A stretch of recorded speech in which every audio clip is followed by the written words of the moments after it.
بيكم في تغطية خاصة جدا بتقدمها ملعوبة ولأول مرة على قناة كي تي في لمباراة القمة بين الأهلي والزمالك، القمة رقم 106. هكون معاكم أحمد سمير وإسلام منسي، هنتكلم عن كل حاجة لمباراة القمة. ازيك يا إسلام؟ ازيك يا ابو حميد؟ عامل ايه؟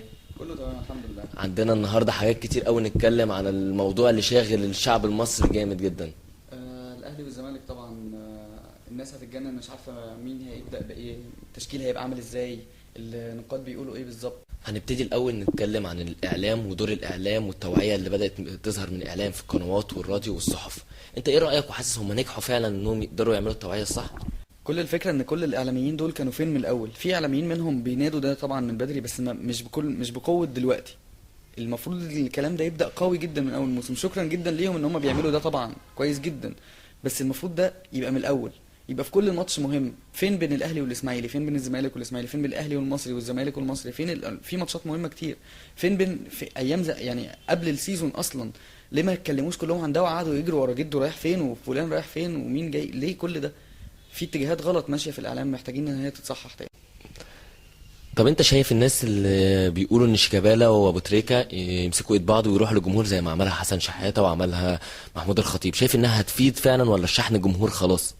هي لها دور كبير جدا في التأثير على الجمهور، وخصوصا لو قبل الماتش على طول، مش بعد الماتش مثلا او كده، لان الجمهور بيحب النجمين جدا. ولما ده يعرف ان مش الموضوع روح رياضية، والجمهور ده يعرف ان الموضوع روح رياضية، هتفرق طبعا كتير.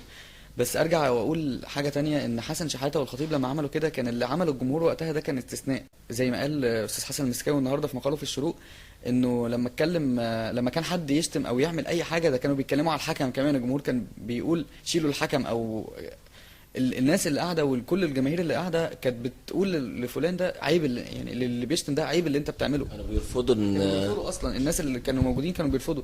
فكان اللي حصل وقتها من الجمهور من الفريقين استثناء، عملوا خطوه، وعملوا خطوه كبيره كمان حسن شحاته والخطيب طبعا وقتها. دلوقتي شيكابالا لو وابو تريكة لما عملوا كده هيهدوا الموضوع، بس عامل زي المسكن، لما تديه للمريض يخف شويه ويحس بالالم شويه، وبعدين يرجع تاني يصور، لمجرد ان اعلامي يعمل كده او لاعب يعمل حركه تانية، مش اكتر يعني. طبعا دور اداره نادي الزمالك مهم جدا برضو، لان هم اللي وفروا لنفسهم للعيبه المناخ ده، اللي بيحاولوا على قد ما يقدروا يبقى فيه استقرار، رغم التخبطات اللي بتبقى فيه، انتقال لاعبين او مشاكل اللعيبه او مشاكل الفريق ككل. بس هم بيحاولوا على قد ما يقدروا يعملوا ده. دور كابتن حسام وكابتن ابراهيم مهم جدا جدا. انت عارف طبعا الروح الفظيعه اللي وصلوها للاعبين، وكمان اللعيبه بتحبهم جدا وبيسمعوا كلامهم جدا. فده مخليهم فعلا ليهم اليد العليا على اللعيبه وكده. وكمان كابتن حسام ما بيحبش حد يتدخل في شغله نهائي، وكابتن ابراهيم نفس القصه. فقدروا يفصلوا اللعيبه جدا جدا عن الاداره. حتى في اخر في الفترة الأخيرة حسام حسن بعت جواب للمجلس الإدارة يطلب فيه إن اللعيبة إن مجلس الإدارة يوفر حماية شوية من أعضاء النادي.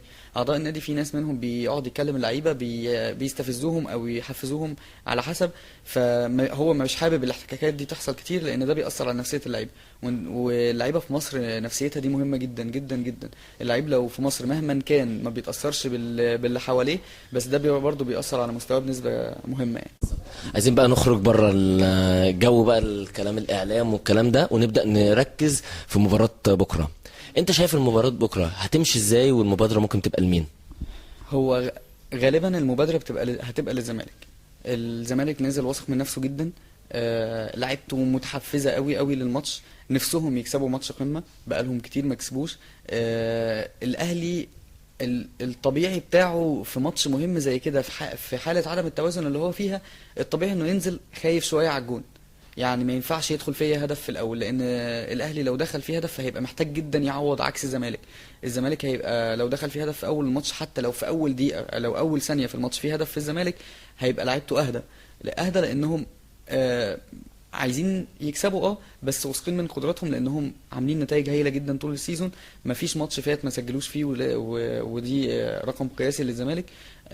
فاعتقد هيبقوا اهدى بكتير، على عكس لعيبه الاهلي اللي هتبقى مستعجله جدا على الفوز. الزمالك لو تعادل مش هتبقى عنده ازمه كتير جدا في جدول الدوري، لكن الاهلي لو تعادل او اتهزم هتبقى عنده ازمه كبيره جدا في الجدول. بركات وابو تريكة ووائل جمعه، بالاخص اللعيبه دي اتهاجمت من بدايه الموسم لغايه اللحظه دي، وقالوا خلاص انهم كبروا وخلاص انهم ما يستحقوش انهم يكملوا مع المنتخب المصري ولا مع النادي الاهلي. انت شايف ان دي فرصه قويه قوي انهم يردوا عمليا في الملعب؟ طبعا دي فرصة كبيرة جدا ليهم، بس اصلا التشكيك في قدراتهم دي حاجة غلط جدا. لعيبة كتير جدا في العالم بره وهنا في مصر لعبوا لغاية سن ال40 وقبل كده بسنة أو سنتين ولسه بيأدوا ومستواهم ما هبطش خالص. في لعيبة مستواهم ما قلش أصلا لغاية ما اعتزلوا خالص. في مثال على كده بره، رايان جيجز هيتمدد له كمان لمدة سنة قدام، وهو أصلا دلوقتي 38 سنة وأنت بتلعب في الدوري الإنجليزي، فدي مش حاجة تقول إن السن لما اللعيب بيكبر بيأثر عليه جامد. عندك أحمد حسن، حسام حسن نفسه لعب لغاية سن 40 و41. روجيه ميلا في افريقيا. الموضوع ملوش علاقه بالسن على قد ما ليه علاقه انت بتدي في الملعب ولا ما بتديش. بركات يقدر يكمل 90 دقيقه، ابو تريكه في الماتش الاخير كمل 90 دقيقه، وائل جمعه بيكمل 90 دقيقه وما بيكلش خالص في الموضوع. يمكن هو محتاج راحه لانه اللعب كتير قوي قوي للمده لوائل جمعه او للعيبه كتير زيه في سنين طويله ورا بعض ما خدش راحه. الراجل ما خدش فعلا راحه، بقاله داخل في 5 سنين او 6 سنين من الاهلي والمنتخب، وقبلها كان في منتخب العسكري كمان. الموضوع مش سهل. اللعيب بيزهق بالكرة، بيحتاج انه يشتاق يرجع لها تاني. وائل جمعة اول موسم من المواسم يبقى هو اكتر لعيب بياخد انذارات في الاهلي. مركزه يسمح له بكده، بس 4 انذارات كتير لوائل جمعة من بداية الموسم لغاية دلوقتي. الزمالك بكره لو فاز، انت شايف ان خلاص كده الدوري يبقى اتحسم، ولا لسه عشان دور تاني كامل ممكن الاهلي يعوض؟ فرق 6 نقط اللي موجود دلوقتي عن الاهلي ده مهم جدا جدا للزمالك. لو بقى 9 الموضوع بقى بنسبة كبيرة جدا رايح للزمالك، وخصوصا ان دايما المنافسة معروفة بين الاهلي والزمالك. يمكن السيزون ده الفرق مش خايفة من بعض، والناس بتهاجم الزمالك وبتهاجم الاهلي وبيلعبوا من غير خوف، ونسبة التهديف بقت عالية. بس برضو مهما كان الزمالك قبل كده كان فارق عن الاهلي بكتير، والاهلي قدر ياخد منه الدوري، والاهلي قبل كده برضو كان فارق عن كل الفرق، وبدأ يسيب نقطة في نقطة ساعة ما كان بومفرير ماسك الفريق، لغاية ما في الاخر خالص بيتعادل معاه. والدوري راح فاز على الزمالك بجون سيد عبد النعيم بالظبط. والزمالك كسب الاسماعيلي، والزمالك خد الدوري في اخر ماتش خالص يعني. فالموضوع ملوش مقياس على قد ما هو الاستمرار. النتيجة ماتش واحد يستحيل تحسم الموضوع، بس الفكرة ان ال3 نقط دول للزمالك كأنهم 6 نقط، مش كأنهم 3 نقط بس. ابو تريكة داخل على الهدف 100، تفتكر ده هيبقى عامل ايجابي ولا سلبي لابو تريكة في مباراة القمة، وهو مطالب ان هو يبقى كل تركيزه في المباراة؟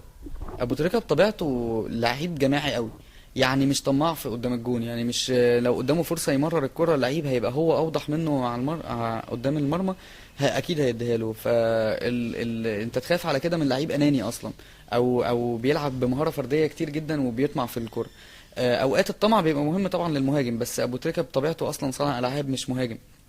ده اللي بيخليني ما اخافش جدا من ده، لان ابو تريكة مدرك جدا ان الفوز اهم لفريقه من انه يجيب الهدف 100 او ما يجيبه. وخطورة شيكابالا في الموضوع انه شيكابالا لما بيلم لجوه ما بيبقاش رجليه ضعفت ولا حاجه، ده رجليه بتبقى خلاص رجليه الشمال جوه الملعب. الاوفر بتاعه ما بيحتاجش غير لمسه واحده بس عشان محمود ابو السعود حارس موهوب جدا لكن مهزوز الفتره دي جدا. مشكله الاهلي دايما لما بيتغير عنده حارس المرمى من زمان قوي لغايه دلوقتي دايما بيتغير معاه مستوى الاهلي كله. الاهلي بالمنظر ده خسران لعيب زي ما قلنا. الزمالك في القمه انت تتوقع فيه اي حاجه، لازم تبقى متعود تغطي على خط دفاعك في العرضيات، لازم تبقى متعود على انك تقدر تتصدى لاي هجمه مرتده او تسديدات من خارج في 5 لقاءات الزمالك ما جاش فيه ولا جون. من ضمن ال5 لقاءات دول 4 على ملعبه و1 خارج ملعبه. متوسط اعمار اللعيبه واللي محدش يعرفه كتير ان المتوسط متشابه هو تقريبا.